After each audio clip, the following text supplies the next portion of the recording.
Hi గారు, welcome to our channel. ప్రస్తుతం మనతో పాటు దాము బాలాజీ గారు సీనియర్ జర్నలిస్ట్ ఉన్నారు. వాటితో ఒకసారి మాట్లాడదాం. సార్ నమస్కారం.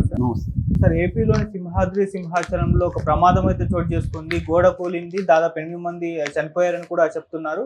దీని పట్ల మోదీ గారు కూడా దిగ్భ్రాంతి వ్యక్తం చేయడం చూస్తున్నాం. అసలు ఏం జరిగింది ఇష్యూలో, మరి దీనికి సంబంధించి అసలు ఎటు వివరాలు ఉన్నాయి సార్?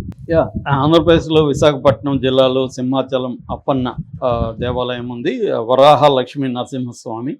సో దానికి సంబంధించి ఎవ్రీ ఇయర్ చందనోత్సవం అనే ఒక జరుగుతుంటుంది. ఆ చందనోత్సవం యాన్యువల్ ఇది. మామూలుగా ఏంటంటే ఇయర్ పొడవునా చందనం ఆయనకి పెడుతుంటారు. దాన్ని ఇప్పుడు ఆ చందనాన్ని తొలగించి కొత్తగా మళ్ళీ ఏదో చేస్తారు. అలాంటి చందనోత్సవం నిజరూప దర్శనం అంటారు. అంటే ఆ చందనం అంతా పోయి ఆయన నిజరూపం దర్శించుకోవడం ఇప్పుడు జరుగుతుందన్నమాట. దాన్ని చందనోత్సవం అని పిలుస్తారు. మామూలుగా అంతకుముందు దీనికి సంబంధించి అశోక్ గజపతి రాజు వాళ్ళ వంశపారపర్యంగా వాళ్ళు హెరిడిటరీ ట్రస్టీ అనమాట. ఆయన ఫస్ట్ వెళ్ళి చేయాలి ఇది, అంటే ఆ తీయడం అనేది ఆయన స్టార్ట్ చేస్తారు. దాని తర్వాత ఎండోమెంట్ అధికారులు అందరూ కూడా వెళ్ళి ఇవన్నీ చేసిన తర్వాత భక్తులకి వదిలారు. ఇది భక్తుల్లో సపరేట్గా ఇప్పుడు దీనికోసమే క్యూలు నిర్మించారు. 20 రోజులకు ముందే ఒక గోడ కట్టారు, 20 అడుగుల గోడ. ఆ గోడ పక్కన ఒక పెద్ద టెంట్ వేశారు. సో ఈ క్యూలో భక్తులు అర్లీ మార్నింగ్ 3:30-4 గంటలకి భక్తులను వదిలారు.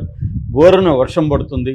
సడన్గా 20 అడుగుల గోడ కూలిపోయింది. భక్తుల మీద కూలిపోయి దీని కింద డెబ్రీ కింద భక్తులు ఇరుక్కుపోయారు.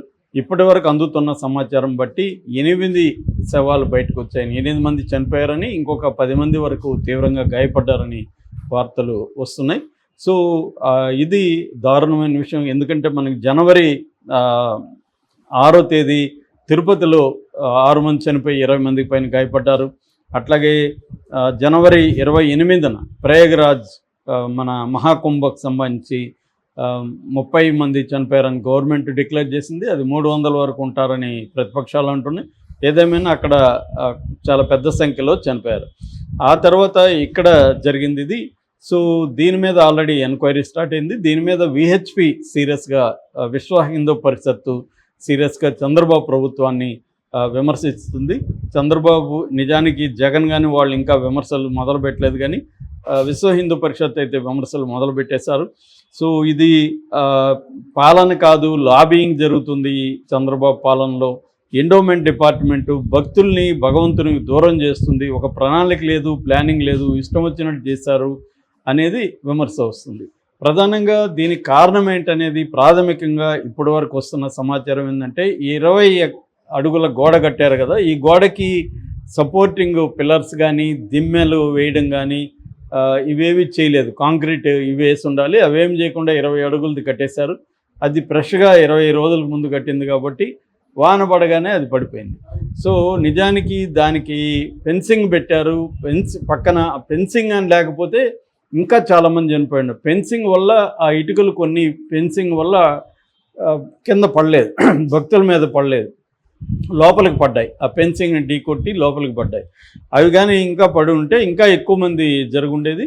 సో దీనికి ప్రాపర్ ఇది లేదు, క్రౌడ్ మేనేజ్మెంట్ లేదు. ప్రాపర్ వర్షం పడుతున్నప్పుడు వీళ్ళని ఆ క్యూలో అలా గోడ ఎలా ఉంది ఏంటనేది చూసుకునే పని లేదా?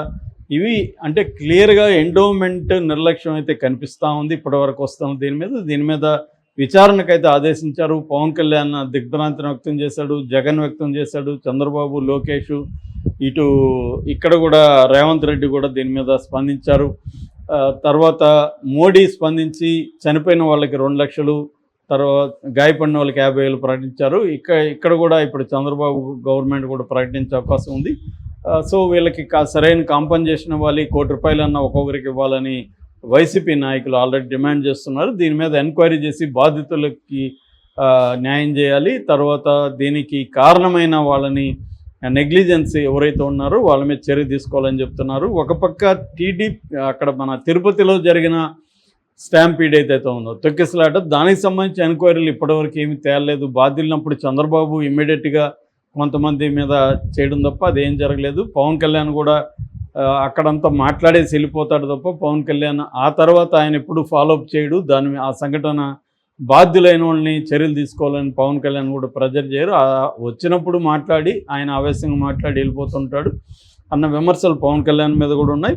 ఇట్లాంటివి జరిగినప్పుడు ముందు జాగ్రత్త చర్యలు తీసుకోవాలి. ఎందుకంటే ఇది సంవత్సరానికి ఒకసారి వస్తుంది కాబట్టి పెద్ద ఎత్తున భక్తులు వస్తారు. రియల్ నిజరూప దర్శనం చేసుకోవడానికి చాలామంది ఇప్పుడే వస్తారు కాబట్టి వర్షాలు పడుతున్నాయి ఆల్రెడీ. పడినప్పుడు ఈ ఏదైనా ప్రమాదం జరిగే అవకాశం ఉందా, ప్రమాదం జరిగితే ఏంటి అనేది ఒక ప్రీ ప్లాన్ లేనట్టుగా అయితే కనిపిస్తుంది. విశ్వ హిందూ పరిషత్ చెప్పిన దాంట్లో వాస్తవం ఉన్నట్టుగా కనిపిస్తుంది. ప్రీ ప్లాన్ అనేది లేదు. రెండోది, ఎప్పటికప్పుడు విషయాన్ని అంచనా వేసి ఇమ్మీడియట్గా నిర్ణయాలు తీసుకునే ఫాస్ట్ డెసిషన్ మేకింగ్ తీసుకునే వాళ్ళు అక్కడ ఎవరు లేనట్టుగా కనబడుతుంది. సో దీని మీద అయితే జరిగిన తర్వాత అయితే నేషనల్ డిజాస్టర్ రిలీఫ్ ఫోర్స్ కానీ స్టేట్ డిజాస్టర్ రిలీఫ్ ఫోర్స్ కానీ వీళ్ళు వచ్చారు. ఆ విజువల్స్ అంతా కూడా బయటకు వచ్చాయి. మీరు ఉన్న దగ్గరే 2 శవాలు ఉన్నాయి చూడండి అని వాయిస్ వినిపిస్తుంది. సో ఆ డెబ్రీలో ఇంకా కూడా ఎవరైనా ఉన్నారా అనేది వెతుకుతున్నట్టుగా మనకి విజువల్స్ అయితే ఎర్లీ మార్నింగ్ విజువల్స్ అవి కనిపిస్తూ ఉన్నాయి.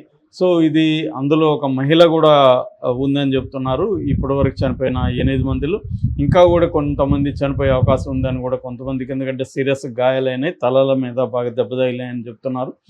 సో ఒకటి ఏంటంటే ఇప్పుడు ఇమ్మీడియట్గా జరిగిన తర్వాత వాళ్ళకి రిలీఫ్ కార్యక్రమాలు, వాళ్ళని కేజీహెచ్ కింగ్ జార్జ్ హాస్పిటల్ వైజాగ్కి అయితే తీసుకెళ్లారు. వీళ్ళందరినీ అక్కడ ట్రీట్మెంట్ చేస్తున్నారు. వాళ్ళకి మంచి ట్రీట్మెంట్ జరగడం, వాళ్ళ గాయపడిన వాళ్ళకి బతికించడం అనేది ఫస్ట్ కార్యక్రమం. రెండవది, చనిపోయిన వాళ్ళకి కాంపన్సేషన్ ప్రాపర్గా ఇవ్వడం అనేది రెండవది. మూడవది, అసలు దీనికి బాధ్యులు ఎవరు, ఎండోమెంట్ శాఖలో ఆ టెంపుల్ అడ్మినిస్ట్రేషన్ బాధ్యులు ఎవరు, ఆ కాంట్రాక్టర్ ఎవరు, ఆ గోడని అలా ఎట్లా కడతారు, 20 అడుగుల గోడ కట్టినప్పుడు దానికి కాంక్రీట్ దిమ్మ ఇవన్నీ ఉండాలి కదా టెంపుల్ దగ్గర. రెండోది, ఇది జరిగినప్పుడు అక్కడ పెద్ద టెంట్ వేశారు, ఆ టెంట్ గోడ మీద పడడం వల్లే ఇది జరిగింది అని అంటున్నారు. మరి అంత టెంట్ అక్కడ వేసినప్పుడు ఈదురుగాలులు, అతిపెద్ద వర్షం పడినప్పుడు కనీసం క్యూలో నుంచి వాళ్ళని ఎవాక్యువేట్ చేసి ఉండాలి, క్యూలో ఉండొద్దని చెప్పి ఉండాలి. అంటే ఎవరు కూడా